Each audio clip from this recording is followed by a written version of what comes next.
Hi, my name is Oliver de Schaatse. I'm working for Metabolic and my own company called Gens. And today I'll be talking about the economics of regenerative agriculture and how, through applying regenerative practices, farmers can farm profitably long into the future. Now, one of the main challenges of Estonian agriculture is its low value added per hectare, or the low amounts of money being made per hectare. Now, compared to the EU average, Estonians are producing 4 times lower value per hectare. And on 1/3 of Estonian farmland, the main source of income actually comes from subsidies. Now, this is really a big problem because this means that it's only through subsidies that agriculture in Estonia, which is predominantly conventional agriculture, is only marginally profitable, right? So farming is extremely dependent on subsidies to be profitable. And that's a problem because now farmers have to start farming subsidies. It makes farming very vulnerable. And it also means that there's something not quite right on farms, right? Farmers are not earning enough money um, to be compensated for their work and to have a decent living. Now, how have Estonians in the past been trying to solve this? We can really see that there has been a shift to more intense agriculture. So we see large increases in farm sizes and fewer smaller farms, a very strong increase in pesticide use, which notable examples of, for example, fungicides and bactericides increasing by up to 116%, and also dramatic increases in synthetic fertilizer use. For example, phosphate fertilizers going up with 130% more. Now, that means that farmers are producing a bit more, but they're also paying a lot more in terms of inputs, right? In terms of fertilizers, pesticides, fuel, etc. Now, most farmers don't actually have a great look at their financial data. Because if they would, then farmers would realize that through conventional input intensive agriculture, you're degrading the ecosystem. You're having lower and lower nutrients that are being provided for free in nature, or lower and lower plant protection that is being provided for free by nature. And you have to purchase year after year more and more inputs. And this means that year after year, your profit margin is decreasing. And we can clearly see this in the financial data of Estonian farmers, right? You see the rise in the green is a rise in the output, but you can see also a strong rise in the input costs. And the gray is a decline in the profit margin. So profit is slowly decreasing. Now, why is it? It's really because of this input intensive agricultural business model. It's not really a smart business model because farmers are paying to buy inputs, which then destroy nutrients and plant protection that nature is actually providing for free. And then they have to buy even more of those fertilizers and plant protection products to start compensating for the things they've destroyed. Now, the only way that is going to end up is with dead soils and farms that are going bankrupt. And that's nothing, or nobody wants that, right? Now, how does regenerative agriculture offer an alternative to this? Well, regenerative agriculture really looks at how does nature provide all these nutrients and healthy plants and plant protection for free? And how can we use that, right? How can you use rain, the sun energy, CO2 in the air, use the soil, and the soil is key, as a catalyst, and use that to produce healthy foods and have healthy farm profits? Now, to understand how that's working, we really have to understand how is our soil being degraded and how do we regenerate it, right?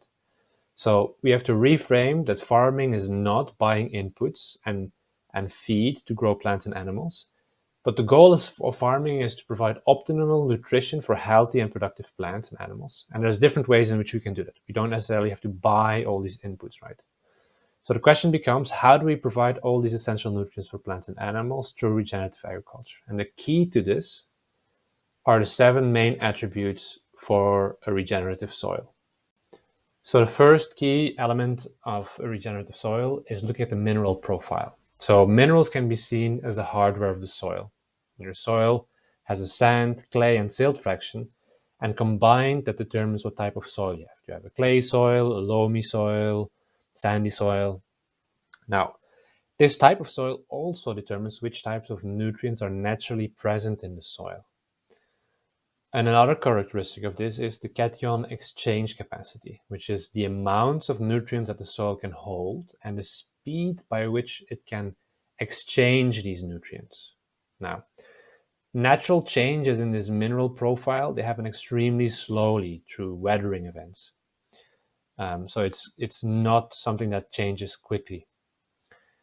But what is crucial is that there is a balance in minerals. And that's because when there are shortages or surplus of certain minerals, they can start blocking other nutrients or minerals in the soil and make that they are not available for the plants. And plants need about 20 or more than 20 essential nutrients. So not just the N, P, and K, the nitrous, phosphorus, and potassium that we are adding to the soil, right? So there's macronutrients, which you can see, which plants need in relatively large amounts, and then micronutrients, which plants only need in very microscopic amounts. Now, another key element of the soil is the soil organic matter, right? This can be seen as the operating system, just like you have Windows for your computer. Soil organic matter is like an operating system and a battery at the same time, because it holds a lot of the energy in the soil. So humic substances, or in this soil organic matter, they can increase this cation exchange capacity, or the capacity of the soil to hold nutrients and to exchange these nutrients. So if your mineral profile is not optimal to grow plants, then through adding soil organic matter, you can increase the quality of your soil to grow crops and animals. Now, a key part of gaining soil organic matter is actually plant roots, which pump carbon-rich root exudates into the soil, which is a form of liquid carbon that plants make through photosynthesis. And this is one of the main pathways through which the soil actually gains soil organic matter. Now, the other ones are healthy plant residues and animal manures. And healthy plant residues, they contain all the essential nutrients that plants need. So if a plant is healthy, it has all the nutrients, and then its residues will also have all the nutrients. So in this way, you can also compensate for deficiencies in the base mineral profile of your soil. Now, another key element of humic substances is that they also help to bring the soil pH, or the acidity of the soil, to the desired level, being neutral to slightly acidic, and they also increase the EH, and EH is something that I will explain later. Now, for every 1% increase of soil organic matter in the top 30 centimeters of your soil, you will be increasing your water holding capacity with about 166,000 liters per hectare. So soil organic matter is key to making sure that there is enough water available for your plants. Third part is the soil biology. Now, soil biology, they're the users of this operating system and the hardware. So they use the soil organic matter and the minerals to actually make nutrients available for plants. So there is an interaction between roots and the soil, where there are chemical processes, where root exudates, which are again these carbon-rich substances, can be enzymes, acids, or carboxylates. They go into the soil and they have a chemical reaction with the minerals and the soil organic matter, and they free up nutrients for the plant, and the plant then can use them. Same goes with the roots in microbiology. So the roots, they give these root exudates in the form of sugar, fats, acids, or plant secondary metabolites to the microorganisms. And these microorganisms in return then give nutrients that the plant needs. So different plants have different root exudates that free up different types of nutrients. So that means that if plants need more than 20 of these nutrients, then you need a diversity of plants to ensure that your plant has a full spectrum of the nutrients it needs to be healthy. Now, like I said, these root exudates, they are mainly carbon-based. So that means that they are produced or driven by photosynthesis. So Optimizing photosynthesis will mean you have more root exudates, which means you have more nutrients. Now, these biological interactions with the soil, they increase the soil health over time, and that has then long-term benefits for the farmer. Now, the fourth key element is the air and water in the soil. Now, let's start with the air. Textbooks say that about 50% of pore space is necessary for a healthy soil. Now, pore space is the room or the space in between the soil particles. However, extremely healthy soils can even contain up to 80% of pore space. Now, this pore space is really crucial to have a good gas exchange between the soil and the atmosphere. Now, why is this important? Well, a key element here is that 78% of the atmosphere is nitrogen. Now, with a good gas exchange and good pore space in your soil, you will never lack any nitrogen in your soil. So, the top 50 centimeters of a healthy soil can contain between 5 to 7.5 tons of nitrogen per hectare. And as farmers, what are we adding? Like 200 kilograms of nitrogen per hectare, while nature is already providing 5 to 7.5 tons. So it's really often not a matter of there's no nitrogen in the soil. It's just the nitrogen is not being made available to the plant. So, or we don't have enough pore space, so there is not enough nitrogen available naturally. Now, the second part, water, obviously. Now, water is really crucial for nutrient exchange. And that is because the soil microbiology and other soil life really lives in this small water film around the soil particles or soil aggregates. And there again, as we saw, are crucial to then get nutrients to the plant. And without the water, these soil microbiology goes dormant and they're not active. So they're also not providing nutrients to the plant. Now, a key characteristic of the soil that we can measure and we can look at is the soil acidity. Now, soil acidity is really key for nutrient availability. And that is because acidity is actually the amount of hydrogen ions, which can be positively charged or negatively charged. Now, most of the plant nutrients are also positively charged or negatively charged elements in the soil. And we need enough of the positively and negatively charged hydrogen ions to make these nutrients available for the plants. So in the middle is the ideal zone between 6.5 and 7. And this is where we have a good balance between positive and negative hydrogen ions. So that means that we can actually make sure that all the plant nutrients are made available. Soil organic matter is a key to making sure that our soils are in this ideal zone and that they're actually kept stable in this ideal zone. Now, this can also, there's some exceptions obviously. In very wet organic soils, they can become too acid. But there you then have to make sure that the soils don't remain too wet. Another key element is that plants also have a slightly acidic environment around their plant roots. And this is necessary for them to actually be able to access these nutrients. Now, if the soil is very alkaline or not acid, then it costs the plant a lot more energy to make sure that it has this slightly acidic environment around its plant roots, which means that the plant is spending much more energy to get the same amount of nutrients. And then it has less energy to grow, which means it's growing slower, less production, etc. Now, if we match the soil condition with the right plant types, we really get healthy plants. And when we have healthy plants, we also have healthy animals. So by creating these right soil conditions, we have to add minimal or no fertilizers to have healthy plants. So a full spectrum of nutrients that are provided by the soil for free, water and air that we get for free, sunshine that we get for free. This results in high photosynthesis, so a lot of energy of the plant, so the plant can grow and be very productive. And this also creates more complex nutrients in the plant. Now, this is really important because if a plant is healthy, it has high photosynthesis, it has complex nutrients.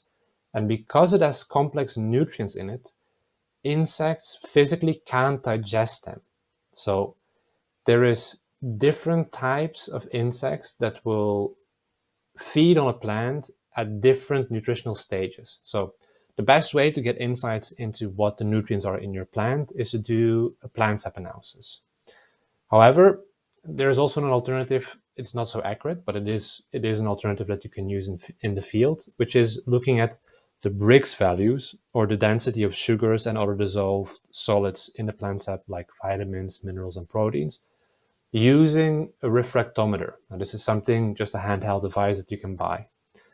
And what we can see is that when we have problems with aphids, then our Brix levels are usually between 6 and 8. That means that we have an unhealthy plant, or a plant that is recovering. So it really doesn't have the right nutrition, minerals, vitamins, etc., to grow properly. If we then go up a bit, between 7 and 9 Brix, we see we have the sucking insects all the way up to 10 to 12 plus Brix, where we have the grasshopper group.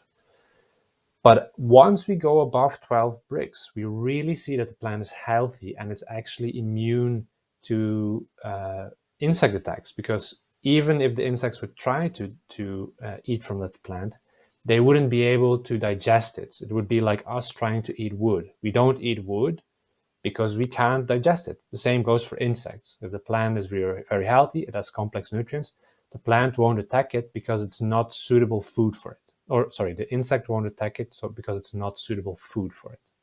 Now, how do we get there? How do we get to this regenerative soil? Now, there are 5 principles of regenerative agriculture that can act as a guide, right? Keep in mind that transitioning takes time. So it's not that from one day until the next, you can all of a sudden change all your management practices. If you do that, your soil will go into a shock and you will start losing in terms of production. So it's a process of transitioning. It usually takes 3 to 5 years, where you guide your soil to a state where you almost are not using, or sometimes even completely not using, depending on how good your soil is at the moment already, any type of purchased inputs. First key is soil cover. So nature always covers the soil. And that's also why it's almost an endless battle to keep fighting weeds. So better that you cover the soil with something that is growing, that you want to grow, than that you will get weeds growing there. Now, that is really important, that there is always something growing on the soil and there's nothing, or there are no bare soil. That's because of the second principle, living roots. Now, it's key to ensure that there is a living root in the soil as long as possible throughout the year. And in this way, you are photosynthesizing as long as possible through the year, and the plant roots are pushing these carbon-rich exudates that feed the soil microbiology as long as possible through the year, which means you have more nutrients, more soil life, more soil organic matter. Third key is soil disturbance. As farmers, we really need to limit the soil disturbance. We need to keep it to a minimum. And if we look at nature, there's nowhere in nature that the soil is being turned over or plowed over large areas, or where artificial fertilizers are added or pesticides are being used. So these soil disturbances are really destructive, and we need to keep them to a minimum. We don't completely eliminate them usually, but we really need to keep them to a minimum. Third key is diversity. We need to make sure that there is always a mixture of plant species growing. Now, in this way, when you have mixtures, we will have more complete nutrition, and we will also have a reduced pressure from nature to take away the unnatural monoculture, right? Nature will try to always invade monoculture with what we call pests, weeds, and diseases, to try to balance it and to get a diverse mixture of species in there. So by planting that, we reduce the pressure that nature will put on our agricultural system. And then the last point is animal integration. It's really key to have animals on every piece of land. Nowhere in nature are animals excluded from the ecosystem. They play a crucial role in the different cycles that maintain the soil health. And the more diverse types of animals we have, the more diverse functions that we will have covered to ensure this ecosystem health. So also on land that you have cash crops growing, there are ways to integrate animals. Now, let's get the first thing or the first step going. So, first step in your transition is phasing out these damaging practices. As long as you're damaging, it's very difficult to regenerate, right? Because whatever you regenerate, you're destroying again. So, phasing out these practices is key. One of the first key practices to take away is obviously deep tillage. It's very disturbing. It has a strong oxidizing effect. It takes away the soil organic matter. It makes that there are compaction zones, and it kills soil life. So really key to switch to different practices. Pesticides, fungicides, nematicides, whatever you have, everything that kills life, we have to dramatically reduce it and completely eliminate it in the long run, if possible. Because we're killing soil life, and soil life is actually the driver of soil health and plant nutrients. One other thing that most farmers don't know is that pesticides and herbicides, they often have a very strong chelating effect. And what does it mean? When you're chelating minerals or nutrients, they're not available or less available for plants. And pesticides or herbicides, they chelate plant nutrients both in the soil and in the plant. So, for example, glyphosate, that's a patented chelator. It's a patented drain cleaner. So it binds nutrients. So when we spray that, we might be killing a weed, but we're also taking away nutrients for the crops that we're growing. So eliminating that or gradually really decreasing that is key. Mineral and synthetic fertilizers. So what do mineral or synthetic fertilizers do? They decrease the amount of electrons in the soil. So they create a higher EH, so we have less of these electrons in the soil, and the plant, like we said before, needs more energy now to get its nutrients, which is bad. At the same time, it also solubilizes organic matter. So by adding artificial nitrogen, for example, we're making organic matter soluble, and that is a quick release, or that makes it that there is a quick release of the nutrients in that organic matter. However, plants can take up those nutrients quick enough. Those nutrients are now lost. They leach away into the soil. You have less organic matter, less water holding capacity, less energy in the soil, etc. So that's why we really need to decrease these mineral fertilizers. Monoculture, as already mentioned, when there's a lack of diversity of root exudates, there's a lack of diversity in soil life, which means we have less nutrients available, more diseases in the soil, etc. Now, the last point is really important for anybody who's grazing. We need to stop overgrazing, because when we overgraze, we have a loss of plant diversity because of selective grazing.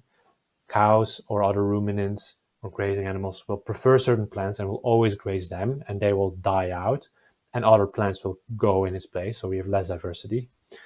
We can have compaction zones because animals start preferring certain zones, which then leads again to more diseases, stunted growth, lower photosynthesis, etc., and also less root exudates in the end.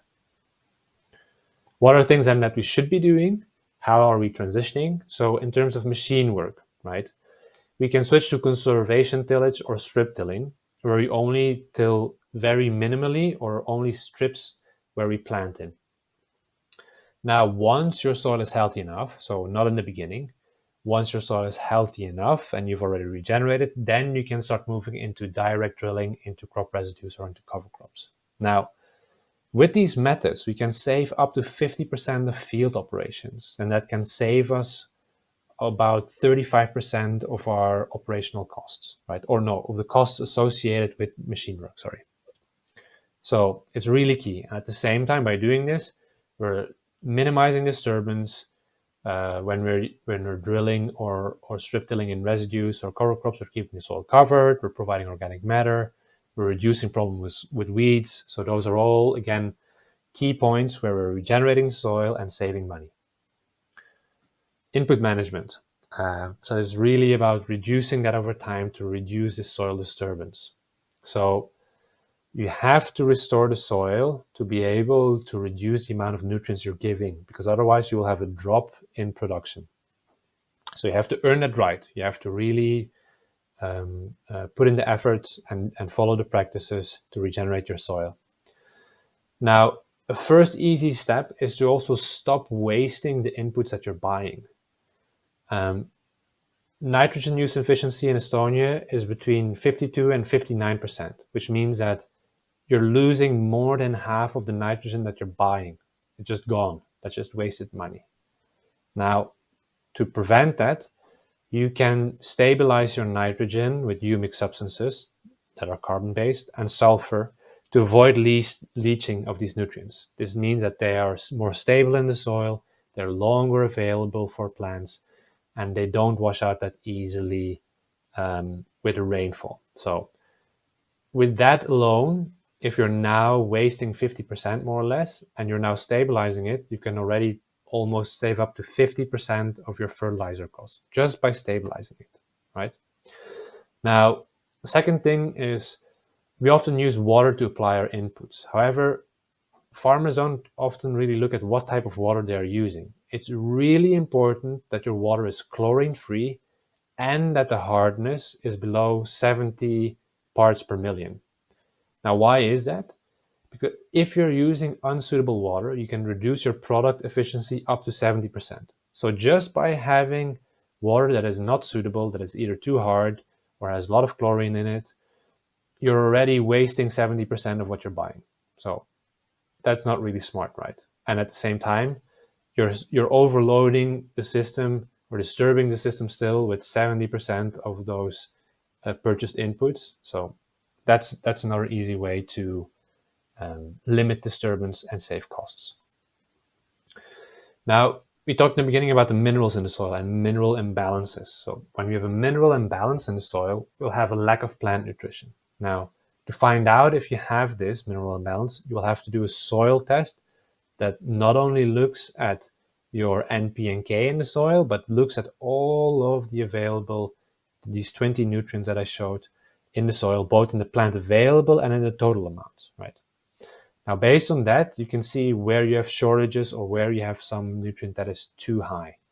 To correct that or to compensate for that, we can apply rock dust, and we select rock dust based on the type of shortage. Or we can apply seaweed or seaweed extracts, which have a broad spectrum of nutrients, but also hormone and growth stimulants. There are also sea minerals that you can buy to do the same. Or we can start adding these minerals to compost. And then we add the compost to the soil. And in this way, these minerals are already more stabilized and they're more plant available, or it's easier for plants to take them up. If you have livestock, you can also feed or mix in specific minerals in the animal feed. And then they will be deposited through the manure in the soil. They're also already more plant available and they absorb better into the soil. Now, another way is to spray chelated minerals as a foliar spray. So if we spray chelated minerals, we need the microbiology to make them available to the plant. But if we spray them on the plant leaves, then the plant can actually quite easily absorb them. So it's a really direct way of giving the plant the nutrients that they lack. And then when we leave that healthy plant residue on the soil, then those nutrients will also get incorporated into the soil and compensate for the ones we're missing. If we have a lack of organic matter in the soil, then that needs to be adjusted, obviously. Soils need to have always above 3% organic matter. So if you're lower than that, you definitely have a problem. First thing, again, stop with heavy soil disturbances that decrease the organic matter content, like tilling, fertilizing, pesticides, etc. A key way, like I already mentioned, to build soil organic matter is healthy plants that have a high photosynthesis rate. And when plants are photosynthesizing at a very high rate, they can build soil organic matter by 0.5% per year, only through its root exudates, which is quite significant. So ensuring healthy plants, higher photosynthesis is a key way to build soil organic matter, and then also ensuring that you have plants growing throughout the year, right? So anytime you see bare soil, then you're losing soil organic matter, you're not feeding the soil life, which becomes a problem. Another way is compost or compost teas. It's very easy to make. There is a specific type called Johnson-Su compost, which you can research online. You will find it. One application of Johnson Sioux compost can increase the soil organic matter accumulation by almost 0.24% over multiple years when you're using regenerative agriculture practices, right? Not when you're just continuing your conventional management practices, but when you take care of your soil. Johnson Sioux compost helps really in building soil organic matter. And then obviously the last part is mulch or plant residues of cover crops and cash crops. Those then also become organic matter. Now, when we then look at cropping systems and how to apply the 5 principles of regenerative agriculture, we can see that increasing diversity of plants is really the key, right? There's different ways of doing that. Diverse cover crop mix, undersowing of certain crops, or strip cropping. And if we do these things, we drive the diversity of the plants, which drives the diversity of the soil microbiology. There's more plant nutrients available, there's less insect pressure, and there's lower need for fertilizers and pesticides in that case. Now, compared, that all is saving money.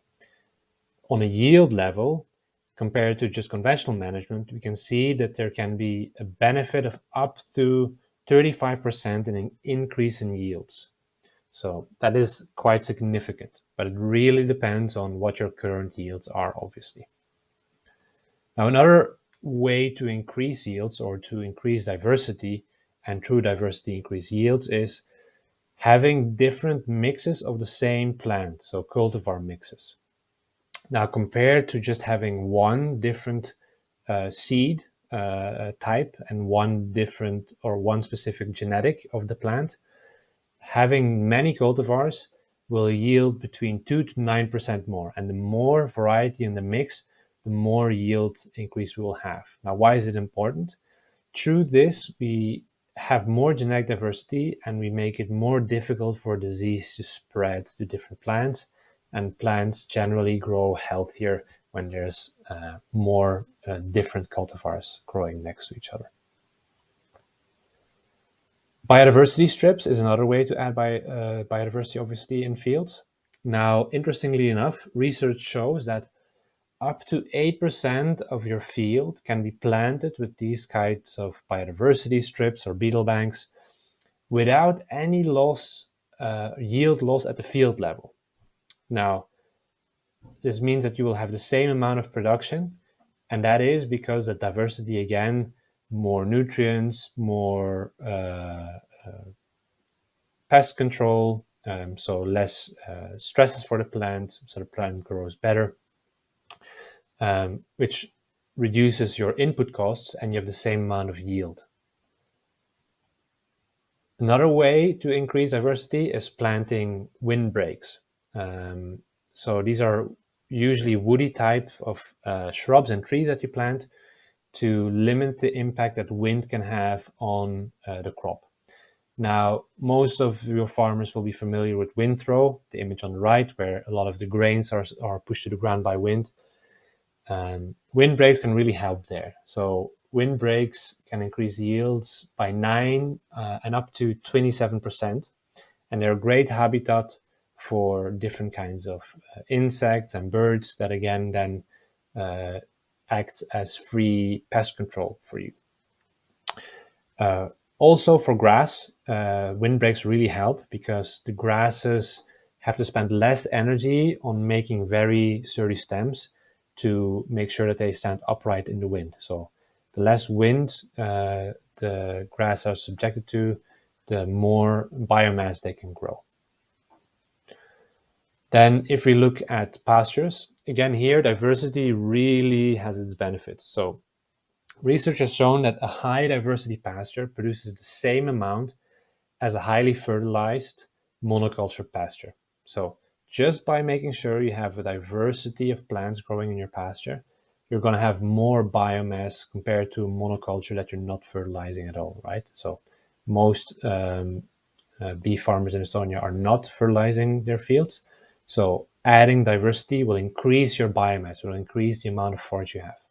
Now, another way of increasing animals in your system is to grazing the cover crops or temporary pasture that you have in your crop rotation. So by doing that, you have more food for your livestock and you can grow more animals. Grazing management is another key. So grazing management, the key here is to avoid overgrazing. And by avoiding overgrazing or overgrazing itself reduces productivity and can lead to compaction. Now, a very simple explanation of overgrazing is you have to avoid eating more than 50% of the biomass. So when you eat more than 50% of the biomass, you're overgrazing. Now, why is that important? Well, up to 50%, if that is being taken away from the plant, then the roots don't stop growing. So the roots will keep on growing in the soil. They will keep up taking nutrients, water, etc. However, if you go beyond that, then more and more roots will stop growing and will die off, and the plant has access to less nutrients and then needs again more energy to regrow those roots so that it then can grow the rest of it. So by avoiding overgrazing, you can produce up to 42% more feed, and it goes both for overgrazing or cutting your plant. So if you cut constantly really low, that has obviously the same effect as grazing really intensively. So avoiding overgrazing means you have deeper roots, more nutrients, more photosynthesis, more energy in the plant, which also means you have higher average daily gains for your livestock, right? So your livestock will grow better, healthier, and quicker. Now, what does good grazing management look like? Low stocking density, which you usually have in permanent pastures where you just put set stocking density and they're all in the pasture which is not being moved permanently there. That really leads to overgrazing of certain area and really decreases the diversity in the pasture.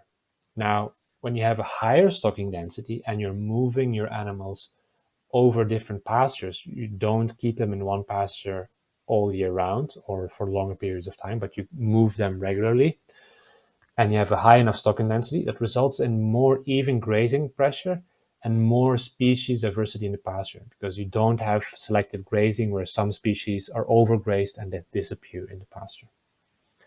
Now, low stocking density is really inefficient, right? Because of the 50% that you will be eating when you're not overgrazing, with low stocking density, you will only ingest 25% of that, and the rest of the 25% is wasted. Now, with a higher stocking density, animals will actually eat 35% and only 50% is wasted.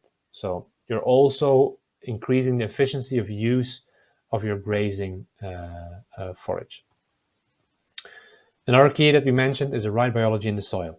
Now, soil biology is a key driver of soil health and plant health. And as we already mentioned, high diversity here is the key. High diversity of plants, which means high diversity of different root exudates that support different types of microbiology. And then we can ensure there's a complete spectrum of nutrients available for the plants. Now, if we're lacking biology, we can inoculate the soil or we can inoculate the seeds. So we're adding microbiology in the soil or to the seeds. Be aware here that many of the products you can buy in stores, they actually don't contain a lot of living biology. And if they contain it, it's usually not very diverse. And the simple reason is that only 1% or less than 1% of soil biology is actually culturable in like large facility or lab conditions. So key is here, make your own biology on site. How can you do that? Again, compost and compost teas. Johnson Sioux compost has a broad spectrum and a large quantity of soil microbiology. And if you have to inoculate over large areas, you can make a compost tea. So you extract it and you don't have to use that much compost. Now, it's always cheaper to create your own compost than have to buy all these different products. So again, this is a way to save money and have good soil biology. Another key element for right soil microbiology is animal manures, because in the gut and intestines of the animals, there is certain microbiology that is only there. And only by having animals on the land will that microbiology enter into the soil. Manure is always deposited best fresh on the pasture, so having the animal on the pasture. And If not, if you're taking manure from the barn, then if possible, avoid mixing manure and urine, because in nature they never are deposited at the same time. They're always spread out and never mixed. And if they're mixed, then you really get problems with loss of nutrients, leaching, ammonia, etc. So when possible, avoid mixing of manure and urine, or get something to soak up and buffer the interactions between manure and urine. Why, again, is this right biology so important? It's again to do with this natural succession, as we mentioned before. When we have nature that goes from a beach to a forest, our fungal to bacteria ratio, so the amount of fungi to the amount of bacteria in the soil, changes. And if that is not right, if the soil is very degraded, we usually have a lot of problems with weeds. We're very bacterially dominated. In regenerative farms, we want to have this balanced, then we don't have problems with weeds. Our soils are disease suppressive, so actually there's a lot of competition between the fungi and bacteria and between the different fungi and the different bacteria. So the ones that are causing diseases cannot take the upper hand, and our plants don't get sick in that way. And most importantly, when we're healthy at this balanced rate, then we won't have weeds, because weeds will actually struggle to grow in this type of soil, and the plants that we want to grow will actually outcompete them easily. If we inoculate our seeds, we can do this by spraying Johnson Sioux compost tea, for example, in the furrow, or we can inoculate the seeds before we plant them. We can increase the yields by up to 6 to 28%. And this is really because of early establishment, that the plants grow quicker because they really quickly associate themselves with soil microbiology. They get a lot of nutrients because of the soil microbiology. It increases plant health, and we get a better yield, and we are reducing our costs because we need less fertilizers and pesticides. Air and water problems in the soil. This is really to do with compaction usually, or lack of soil organic matter, as we mentioned before. Avoid any practices that compact the soil. So deep tillage, heavy machinery, overgrazing are really not recommended. If we want to reverse these problems, and we have problems, then there's mechanical solutions like a soil ripper, where we rip areas in soil. We're not turning the soil, but we're just breaking compaction layers. Or a decompactor does the same thing. So we can break a plow pan or compaction area. Biological solutions are plants with a strong and deep rooting property that can actually break these compacted areas. And also stimulating soil microbiology, because in time soil microbiology will actually also be able to break compaction, but this really takes a longer time frame. So if you want to do it quickly, mechanical solutions are usually quicker. Lack of water holding capacity, you need to increase your organic matter content.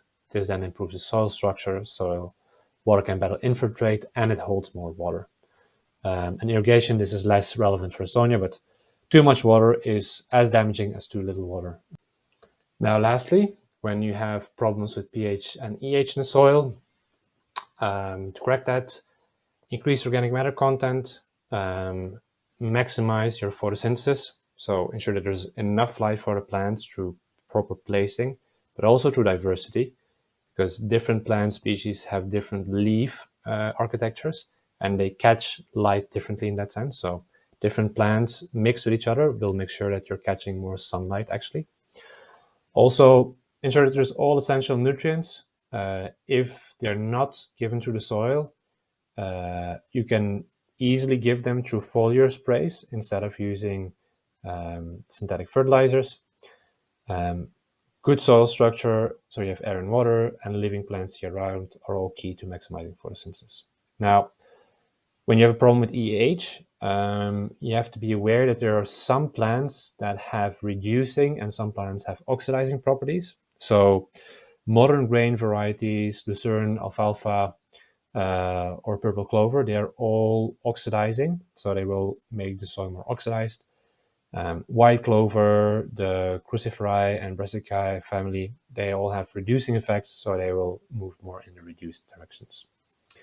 C4 plants can also sometimes help, because C4 plants, they have a more efficient system for photosynthesis, especially in warm and dry weather. And then mycorrhiza, which are mycorrhizal fungi, which associate with plant roots, They also help in regulating pH and EH. Now, increasing those is obviously done through applying the compost extracts that we mentioned before, for example.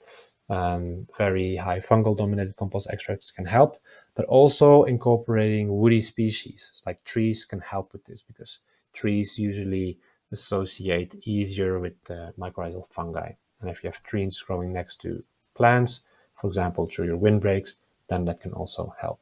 Now, what does all of this look like that we talked about just now in terms of finances, right?